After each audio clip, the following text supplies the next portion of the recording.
Welcome to the Shock Your Potential podcast with your host, Michael Sherlock. We all have potential, but sometimes we need inspiration to get us to our peak performance.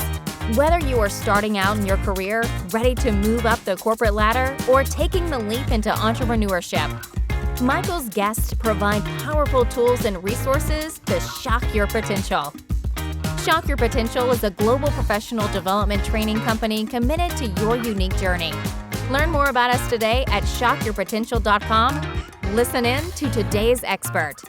Thank you for joining me again on another episode of Shock Your Potential, where this entire month of February, the month of love, we are talking about leading with love and really understanding and embracing the fact that leading with love really, truly is a competitive advantage for us. And not just to get ahead in life, but to get ahead in our own selves as well. And my guest today is so perfectly suited to this topic and this theme. And wait until you hear a little bit of his background. I'm just going to hit some highlights and then I'll let him take it from there. But Daniel Mangena he had a couple things that, probably threw him for a loop. He had a late diagnosis of Asperger syndrome, and he had what he can just describe as life-shattering trauma at the age of 20. And for the next several years after those two big events, especially, he really struggled to not only kind of keep those events, from running over into every other aspect of his life, but really to hold himself together as well. And I think he's going to talk quite a bit about how he dealt with things that we've talked about on this podcast before, things like suicidal thoughts and really having to figure out how to deal with trauma in your life. But he's built a simple 4-step system called the Beyond Intention Paradigm that I know we're going to talk a little bit about. And by doing this, he not only helps others, but he himself found a way to find lasting joy and purpose. And it really, truly did save his life. Now, he's also a multi-author, individual. And he's also, I don't know what multi-author is. He's written many books. He's written a whole lot of stuff. And he has his own podcast, which is called Do It With Dan, and which is obviously going to be a lot of fun too. So I don't know if I can put more into that intro, Daniel, but welcome to the podcast. Thank you for having me. It's a joy to be here. Don't you just sit there when people are reading your bio and you're like, why did I get you know what? It's I always say I'm going to shrink it down.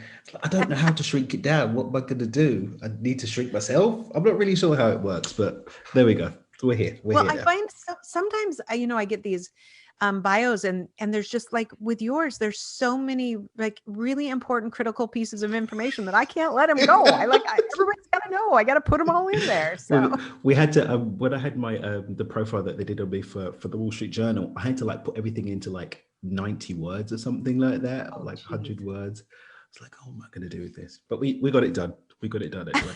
Yeah, you've also received some very prestigious awards, so I hope we'll talk a little bit about that as well. Do you know what? My mentor, I've got a mentor of mine, Nick.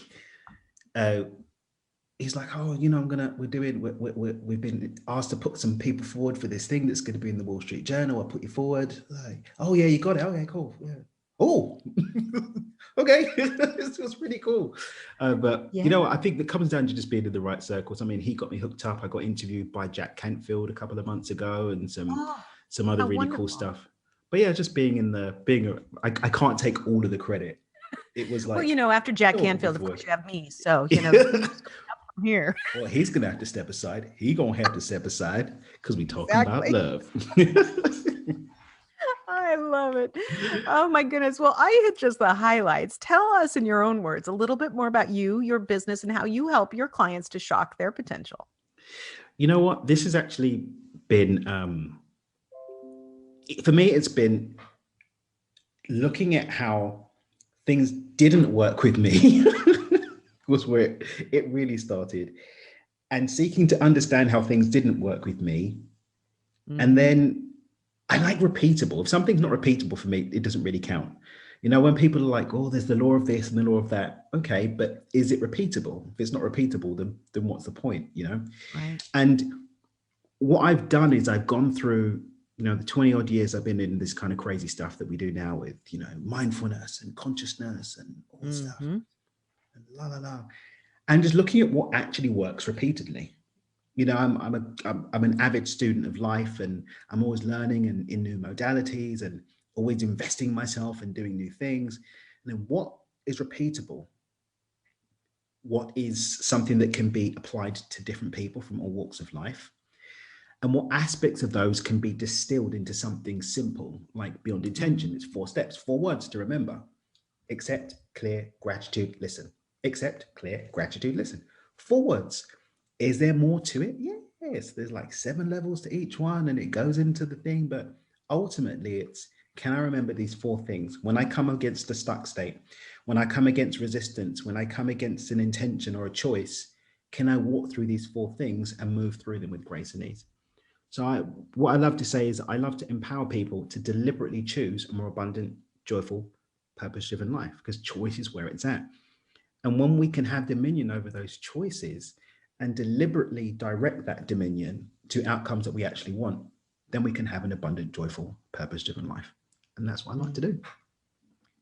I love that so much. And I was just talking with somebody, and she said, in fact, it's the episode, what we named her episode is, she said, abundance is my birthright.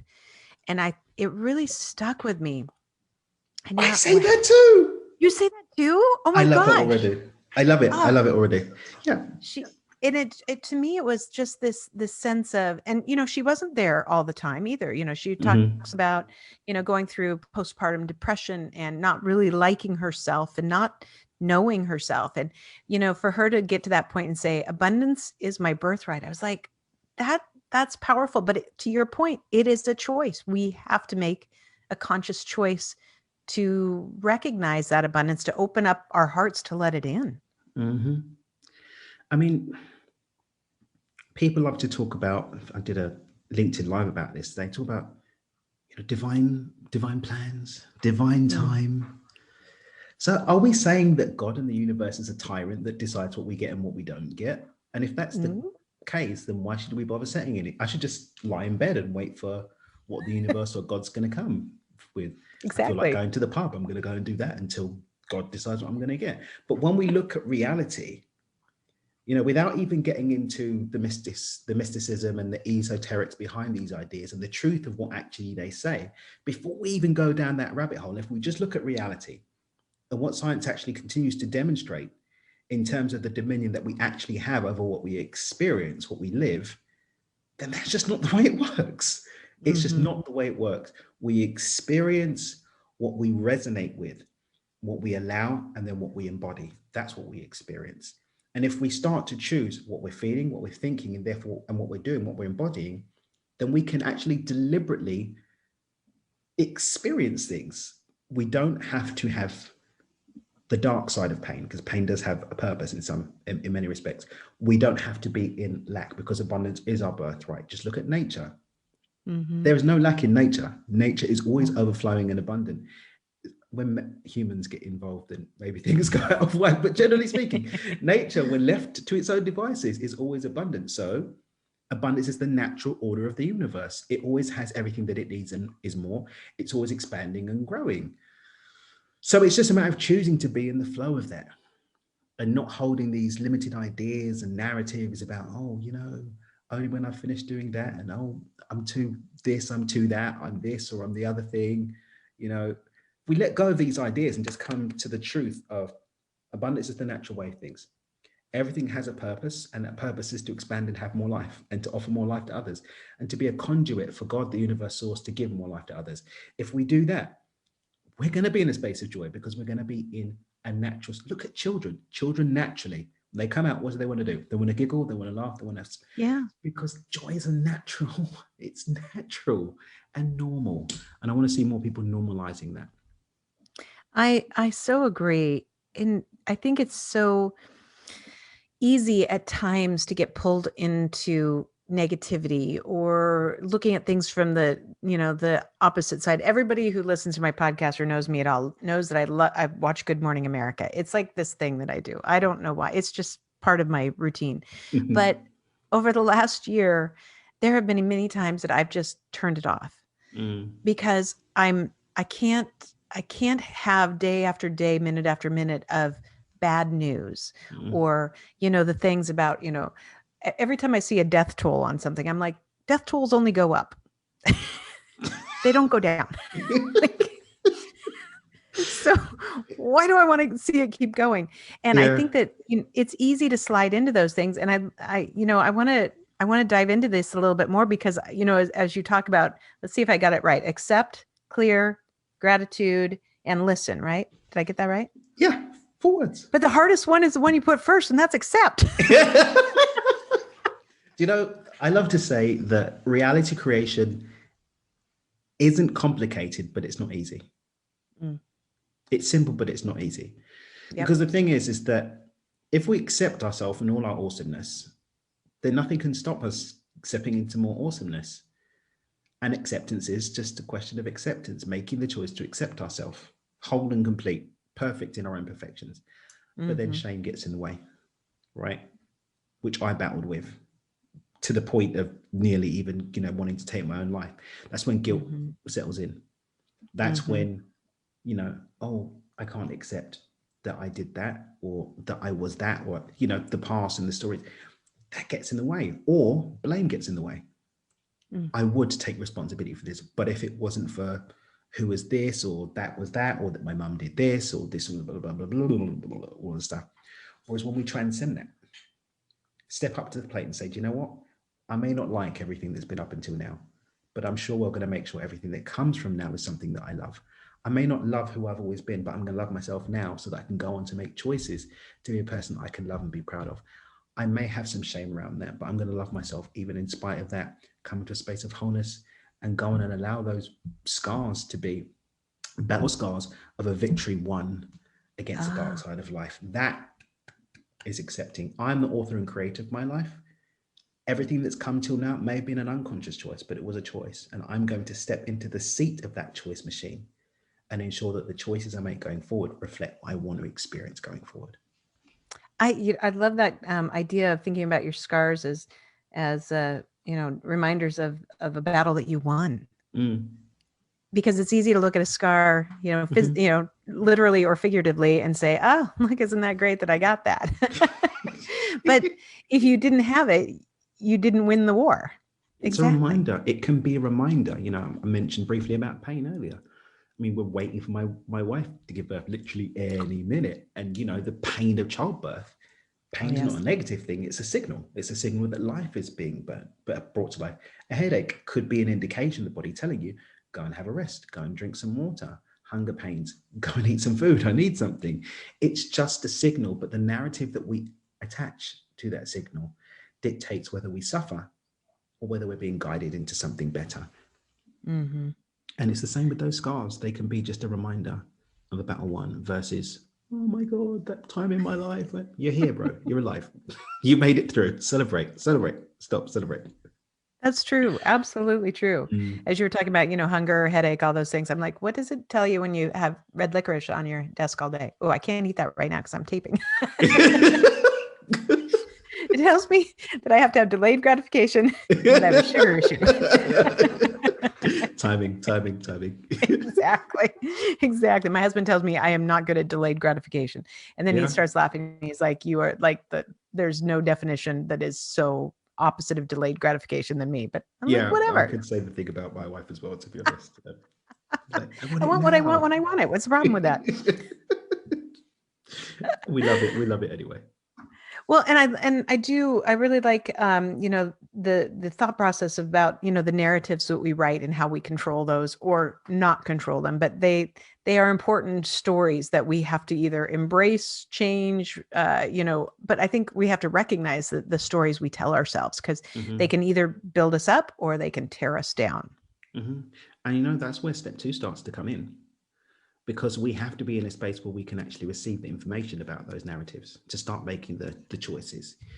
Step 1 of Beyond Intention is all about stepping into my power, stepping up to the plate, stepping into my power, accepting the mantle of creative dominion over my life. But then I need an actual real clean space. So real because the now is real, past and future. Past is gone, future hasn't shown up yet. So I need to be now. And in the peace of the now, then I can start to listen in. We're listening more actively in step 4, but right now it's what's coming up that's blocking me, what's coming up that's to voice that resistance. What's standing in between me and what I want to experience, what I want to move into, and clearing the active process of letting go of the past, letting go of the future, and just coming to a whole and accepted presence within the now is what we do in step 2. So is that part of that? So I like when you talk about having like a clean, empty, maybe not a clean slate, but you don't have so much garbage in the way. Definitely a clean slate. You're Yeah. on it. Clean slate. That's what it is. And that's an active process, you know? It may mean moving myself from something physically. It may mean going and taking some time for myself. It may mean going for a run. It may mean doing some meditation or some breath work. It may mean going for a walk in the forest. It may mean washing the dishes. Everybody's got their own relationship to the peace and quiet of the now. You know, I don't believe in cookie cutter approaches. I think that everybody's unique and has their own experiences, their own journeys that brings them to a place whereby they can actually create a personal relationship to the present moment. Breath work doesn't really work for me. I can do some of the stuff. My friend Lee's obsessed with it. I did one of his 9-hour breath work things last weekend. I was passed out by the end of it. Some people love it. He does it, you know, he does stuff every day. I'm more the gentle stuff. Meditation, I do, you know, religiously. Yoga, I do Kundalini yoga. I'm not as obsessed with it as I was at one time, but, you know, I get my practices in. My wife, she'll meditate 3-4 times a day. She spends so much of her day meditating. She loves it. She's about it. I'm okay with like my morning and my evening. She's like, I need to do it all day long. But everybody's got their own thing. You know, some people it is going for a run. She likes to hike. We've got some mountains just behind us, some hills. She loves to go and hike in those. I'm not really into the hiking thing. Leave me on the beach. I'm cool. But once you start to build that relationship with yourself where you can understand your relationship to the now, you can step into it more effectively, on command, and enjoy your time there to create. So then how does that move into gratitude? You know, gratitude as a place and as an experience was the game changer for me in my journey, because you know I'd created a lot of really amazing stuff really quickly, really young. I started in sort of conscious creation about the age of 16 with goal setting and intention, and got into the esoterics and the mysticism. And you know, I made everything, lost everything twice. By the age of 24, I've made and lost 2 multi-million-pound fortunes, quite dramatically as well. It's actually quite funny how the whole thing happened now, he says. But at the time, it wasn't funny. At the time, it wasn't funny. But the thing that became the dividing line between what had worked and stopped working, now what can continue to work well over a decade for thousands of people around the world, is that gratitude comes before the experience. And the reason why gratitude comes before the experience is because everything's already here now. So when I step into gratitude, what I'm actually doing is connecting in an embodied fashion to the experience and therefore allowing it to show up. So it creates positive expectation. It triggers the mind. Neural pathways in the brain actually get created when I'm grateful for something I haven't seen yet. It's displaying a level of faith and belief that goes beyond that which is seen. It's beyond the substance of things seen. It's a really powerful practice. And when properly done, and by properly done, just wholly, wholeheartedly, all of the heart thing, all of it in it, I'm so grateful that it's here now, because it is here now. It opens us up to experience it. So we accept our power, we create the clean space, and in that clean space, we step into what will it feel when I've actually started to experience that which I'm intending. Yeah. And I can see how that becomes something that builds on itself. So, you know, kind of like the more you have gratitude, the more you see as worthy of your gratitude, which means you're looking for it more, which means you experience more, which means you feel it more, and it just can build and build. And it just builds. It creates a momentum, a positive momentum, rather than the negative bias momentum that we often find ourselves in. Yeah, I had to really practice that recently. We had a very traumatic event in our family, and it was very, it was really, it was very horrible, and still is horrible. But you know, for the first few days, you know, you can't sleep, you can't think, you can't concentrate to find the joy, because you're like, how can there be any joy in something like this? And it was amazing that one day I just said, okay, you got to stop this. You can't have your head there. You need to find something to be grateful for. And I found what I needed to be grateful for in it. And it was like, wow, like all of a sudden it's like it had been a cloudy day for weeks, and then the sun was out, that all of a sudden my head started to find more things to be grateful for, because I'm a pretty grateful person and positive person around. And it was, when something can really knock you down, get on you, like, a lot of your experiences that you've talked to, you've had some very heavy ones. And it's, once you can get out of it, I can see why that was the big turnaround for you. Once you can find that gratitude, then it starts to lift you with buoyancy. And, there's a really powerful lesson. I love to use this example. It's a quick story, so we're not going to drag. I was in an airport. This is a couple of years ago. I was on my journey when I just left my business, and I was like running around teaching. Oh, let's learn about beyond intention. I was in Oslo airport with someone with a relationship that was coming to the end. We weren't even really talking that week, and it was like, we're going to be stuck in. It was already a 3-hour wait for the next flight to New York. I was like, okay, 3 hours is cool. I can eat some food, blah, blah, blah. Get there, they say it's another 5 hours. So it's a total of 8 hours we're going to have to hang around in this airport.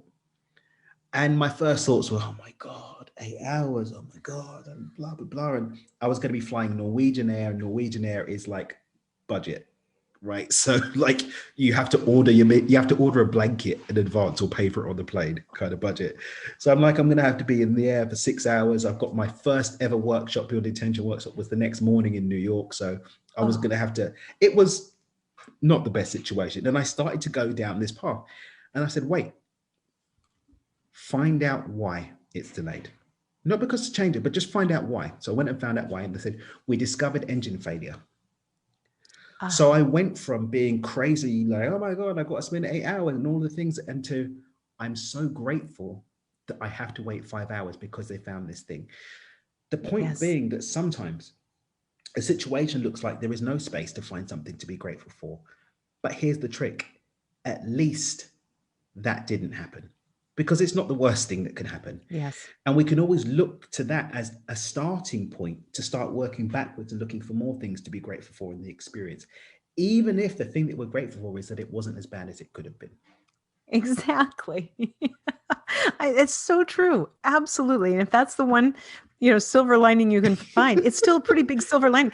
It always makes me laugh when people in the airports are getting so upset, because I'm like, if the plane was broken, I don't want to fly on it. If the weather's too bad that the pilots say they don't want to fly through it, I don't want to fly in it. So I'm okay.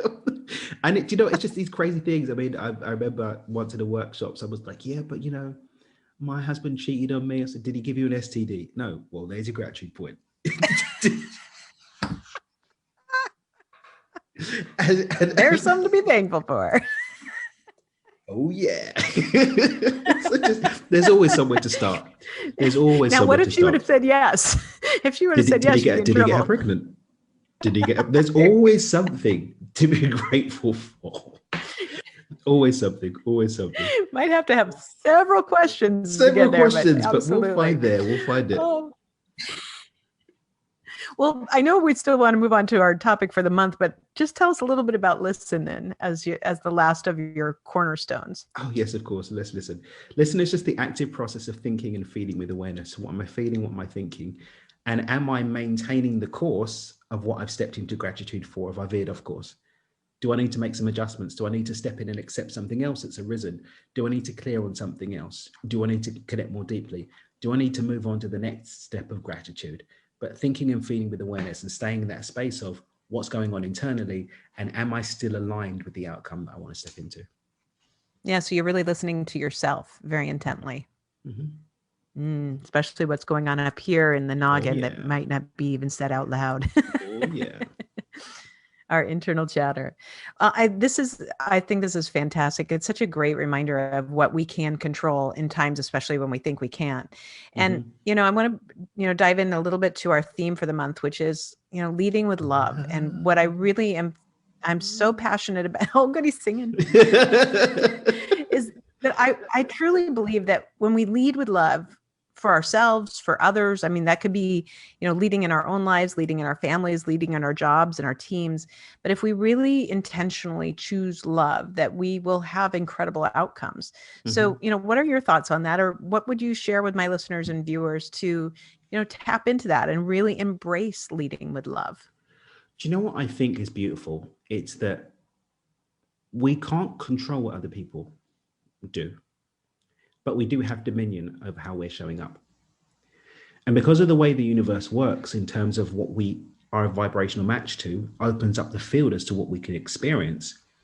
When we lead internally, making love our mantra, making love our dominant frequency, it must start to have a knock-on effect with our environment. It has to. I don't know if you've ever seen the video on YouTube about the synchrony, the synchronous metronomes. So they've got like 20 different metronomes, and they're all out of sync. They're all incoherent, and there's one coherent metronome that's coherent. And what starts to happen is one by one, all of the surrounding metronomes come into coherence too, until all of the metronomes are coherently operating at the coherent frequency. Now, love, the frequency of love, and this isn't even a woo-woo thing. This is measurable now. When we're in a space of love, our energy field can be measured at a specific frequency. I think it's 963 hertz. I can't remember. But when we are in that emotional state, our measurable frequency becomes that state. And when we look in the brain actually starts to operate more coherently the closer we are to that frequency of love. When we're in other states, fear, doubt, anxiety, it's incoherence. That's why we feel off. And that's why we can feel the energy of someone being off, because it actually resonates and can be felt in the environment. That's why we don't want to be around people that are down and depressed. We want to be around people that are happy and enlightened, because we're called magnetically to those frequencies. So when I choose love as my dominant frequency, number one, my brain waves change and becomes coherent, which changes the choices I can make, which changes my quality of life. But from an energetic perspective as well, and not even in a woo-woo way, in a real way, it starts to change the world around us. Coherence, when entered into a coherent and incoherent space, it consumes incoherence. So when we bring the frequency of love into a situation and lead with it, it literally transforms the entire environment energetically, which changes it mentally, which changes it physically. So when we lead with love internally, we can change the world around us. I've never ever heard it put that way, and it makes so much sense. Even when you're talking about sometimes when you feel anxiety or you feel anger from someone else, you cringe, you react, you have a response that is pulling you away from it. Nobody runs towards anger. Nobody runs towards, crankiness. Exactly. They want to run away or they want to protect themselves. But yet we do have people that operate that way, that operate that way in their business, and they either they don't see what they're doing to people around them or they don't care. I don't know. But you can always see when there's that person, you can bounce an idea off of, you can talk to them about a struggle that you're having, that you because you trust them, you feel safe when you're with them, and that builds more love and trust as well. I'm going to totally watch the metronome thing. Watch the metronome. I will send. I had to find it for someone the other day, so I've actually got the link somewhere on my computer. I can get it to you. But it's really, really cool. Like you see it. Excellent. Love is the most coherent frequency that we can operate at. So when we bring that, it can change the world around us measurably. I love it. I just think that's so perfect. That is something different that nobody has talked about yet. And it makes so much sense. Now my energy is really up. Yay.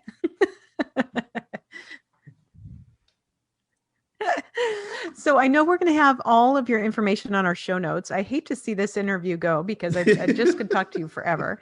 But in case somebody wants to look you up right now, what's the best way for them to find you?